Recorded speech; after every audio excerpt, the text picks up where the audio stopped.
episode of Quilt with the Stars is brought to you by Baby Lock, for the love of sewing, and Koala Cabinets, sewing furniture custom built in America.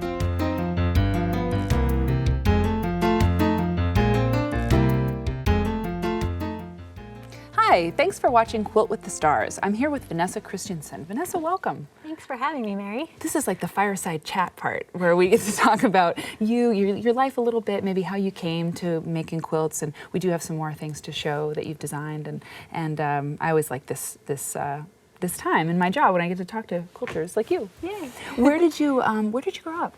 I grew up in California. Okay. Grew up in mainly Los Angeles, and then around 7th grade we moved down to San Diego. Okay. So a lot of beachside time that we got. Maybe that is part of the reason your colors are so cheery, sort of sunshine drenched. Honestly, I think I've been told that. Like, I definitely have kind of like a little bit of the West Coast vibe color. Mm-hmm. Like this block here is sort of, well, it's certainly sunshiny. It doesn't make me think of a dark winter. It makes me think of summertime. Most definitely not dark. And I really love to focus on each color individually. And of course, you can always tell my favorite colors, which are pinks and blues and grays and greens. So those are usually the ones that show up in most of my fabric lines. And they are kind of beachy colors. Yeah, I mean, the water and the sky can be kind of gray sometimes over the beach in the evening. So they're beautiful. But you didn't stay in California. You know, you moved around a little bit later because you met your husband. Right. Actually, I met him in California as well when I went up to college. Yeah. He was there. His dad was a professor at a university there, and I went to the university, and so he went to that university as well. So we met off of being in the same area in the Central Coast area. It was really wholesome how you met. You met. Yeah, it was at a church dance. Church dance. And he had spent 2 years in a foreign country serving a mission and doing service there. And he had gone fresh off the plane and came to his first church dance. And I was, it was like as if a spotlight came over me and Dreamweaver came over the speakers. Wow. And my hair was flowing. And he said he really needed to meet me. And we became best friends, and for about a year. So we were great friends. And then after that, I just realized I could never live without him. So we've been married for a great long time of 16 years, and so it's been great. And 4 children. And 4 children. Great. And you're living in Iowa. You're here. I am here. That's so great. It's been a wonderful place to be. Good. We're glad you're here.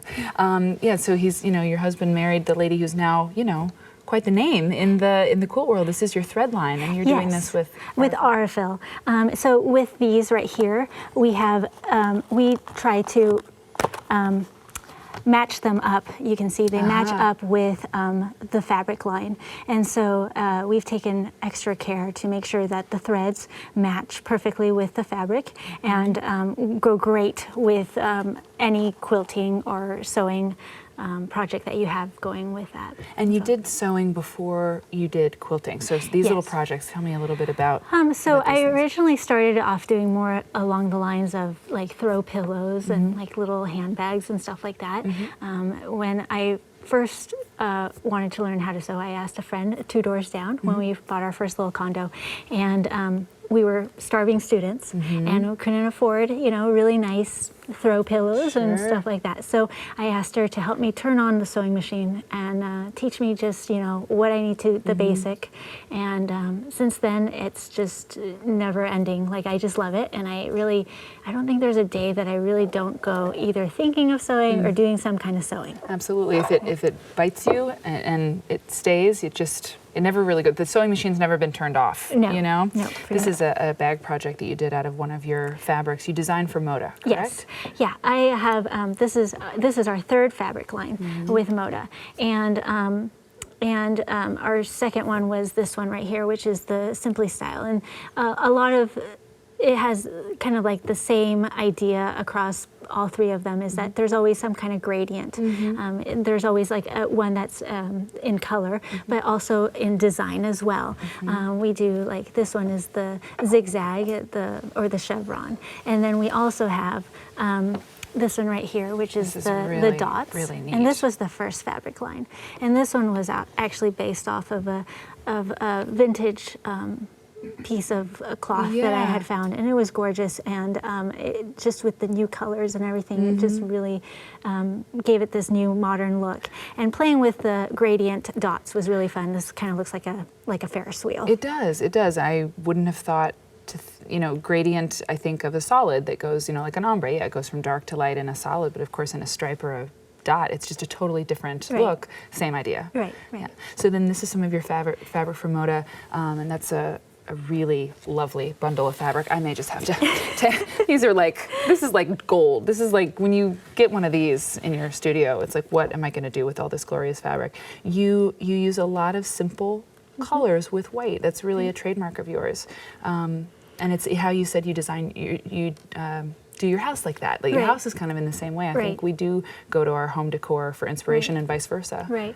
Yeah, my house is very simple, like not a ton of color on the walls or even all around. I do focus on my favorite colors, obviously, which is like the teal and the green and the navy. And, there's a little bit of splash of color into, in pillows or in throws. And so, I do have that kind of like that trademark where I do like a lot of like the neutral behind the scene, but then you really focus on that one color. And so when I design fabric, a lot of the times what I design is a really two-toned fabric, or as much as like maybe 4 different colors in one fabric. And it keeps it still on the simple and very saturated look, which I think is just something that I love because I love to focus on each color individually. You see colors, it seems to be like they all have a personality a little bit, and you kind of let them shine. So it's sort of how I read what you do. And you told me earlier one of your favorite parts of the job that you do. I don't see it really as a job either. A job sounds like a bad word. What you do is something that you love, but you said it's because you get to stay with your family. You work from home and you're able to do that. Right. Yeah. Not only do I get to do what I love, that it has been a hobby now, and that it now helps us, traditionally with like income and stuff like that as well. But I get to be there when my kids walk in through the door, and I get to see them off, to school. If they need something, sometimes it's a little more often than not, like in the middle of the day, I'm able to go and help them to get them a lunch or whatever, some book that they left behind. So I still am there and immediately there for them. And you said something about how you don't sew if it's like, if you're under a really tight deadline, you try not to sew in front of them or something, like you wait until they're at school or you wait till they're in bed. If you're really stressed out at the sewing machine, you kind of try to avoid that. Right. There's working from home has wonderful perks, just like that. But it's also really kind of hard to distinguish time of when you're working and when you're not working. So a rule that my husband and I have actually made up was that, when the kids are mainly home, I'm mom, and I take care of that. If we're sewing together, if we're in front of the sewing machine, it's because it's a fun project that we want to do. Cool. Of course, then there's deadlines that, you have hours that you have to fill in. Right. And a lot of the times is I will put in extra hours at those deadline times, and it's usually after they go to sleep, or especially when they're at school, because all of them are in school. So I do have a solid, good, big block during the day that I get to sew for work. Are any of your kids sewing yet, or yes. interested? Great, yeah. Great. Actually, I would say all 4 of them have tried sewing. Fantastic. And it's really interesting. Each one of them has their own little personality of their favorite thing, obviously. The oldest one really loves to pick out the fabric but does not really want to sew it. The 2 middle ones really actually enjoy sewing them together, but really could care less about how the colors or whatever. And then my daughter just wants to do projects. It doesn't matter, the whole entire thing. She just loves every day, well, like at least weekly is like, can we sew? Wonderful. Sure. Oh, yeah. we got one. We got one. Awesome. Vanessa, I'm glad we got you here on Quilt with the Stars. Oh, thank you so much for coming, and welcome to Iowa. Thanks. And thank you, and come back anytime. Absolutely. Thank you. Thanks. Bye.